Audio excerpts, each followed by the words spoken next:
सबैजनालाई एलोहिम परमेश्वरको नाउँमा जय मसीह अनि नमस्ते भन्न चाहन्छु। आजको हाम्रो वचनको शीर्षक छ परमेश्वरको वचनमा ध्यान दिए के हुन्छ।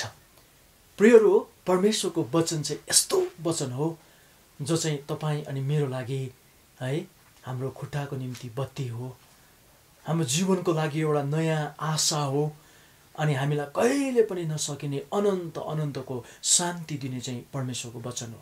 परमेश्वरको वचनमा भजन सङ्ग्रह 1 नम्बरमा यसरी भनेको छ, त्यो मानिस धन्यको हो जो दुष्टहरूको युक्तिमा चल्दैन, न त पापीहरूको मार्गमा खडा हुन्छ, न गिल्ला गर्नेहरूको बैठकमा बस्दछ, तर परमप्रभुको व्यवस्थामा नै त्यो प्रसन्न रहन्छ र दिनरात उहाँकै व्यवस्थामा त्यसले ध्यान दिन्छ।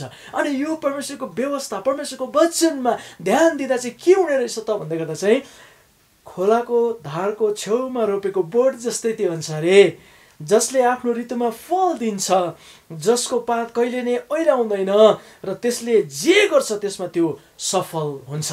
प्रियहरू हो, आज खोलाको धारको छेउमा रोपेको बोटलाई जस्तो दुःख कसलाई पनि हुँदैन रहेछ। मैले यसो अनुभव गरेँ, बर्खामा जब पानी बढेर आउँछ नि तब चाहिँ किसिम कुराहरू बगाएर त्यहाँनिर लिएर त्यही रुखलाई ठ्याक्कै हिर्काइराख्छ।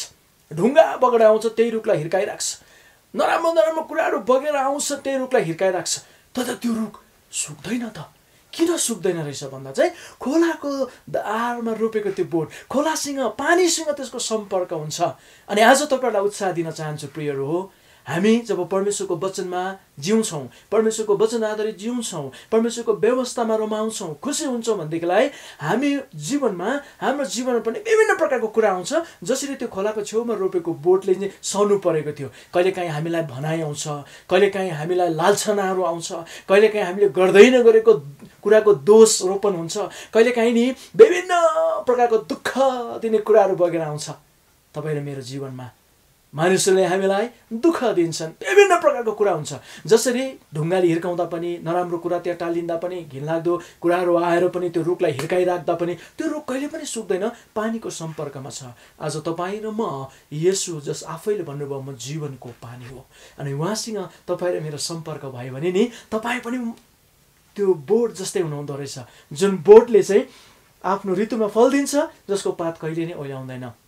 तपाईँ निराश हुनु पर्दैन, तपाईँले मण्डली छोड्नु पर्दैन, तपाईँले अगुवाजनहरूसँग रिसाउनु पर्दैन, तर तपाईँ प्रभु जो जिउँदो पानी हुनुहुन्छ उहाँसँग हाम्रो सम्पर्क रह्यो भने है, परमेश्वरको वचन आधारित हामी जियौँ भने, परमेश्वरको वचनमा हामी रमाउन थाल्यौँ भने हाम्रो पनि जीवन खोलाको धारको बिचमा रोपिएको बोट जस्तै हुन्छ, जो कहिले पनि ओइलिँदैन, त्यसले आफ्नो ऋतुमा फल दिन्छ। प्रियहरू, तपाईँलाई इन्करेज गर्न चाहन्छु। दुःखी हुनुहुन्छ, मान्छेहरूले तपाईँलाई दोष लगाएको छ, मान्छेहरूले तपाईँलाई नराम्रो कुरा भन्दैछ, मान्छेहरूले तपाईँले नगरेको कुराको दोष लाउँदैछ, विभिन्न प्रकारको कुराहरू तपाईँलाई भइरहेको छ, खुसी हुनुहोस्, तपाईँ खोलाको धारको छेउमा रोपेको बोट हुनुहुन्छ अनि तपाईँको जीवनलाई परमेश्वरले कहिले पनि ओइलाउन दिनुहुँदैन। त्यसर्थ यो परमेश्वरको वचनमा सधैँ हामी ध्यानमग्न रहौँ, परमेश्वरको वचनमा रमाउँ अनि सबै खराब कुराहरूबाट अलग बसौँ। तपाईँ र मेरो जीवनमा परमेश्वरले आशिष दिनुहुन्छ अनि त्यो बोट जस्तै तपाईँ र म हुनेछौँ, जो हरेक परिस्थितिमा स्थिर रहनेछ। हवस् त, परमेश्वरले तपाईँ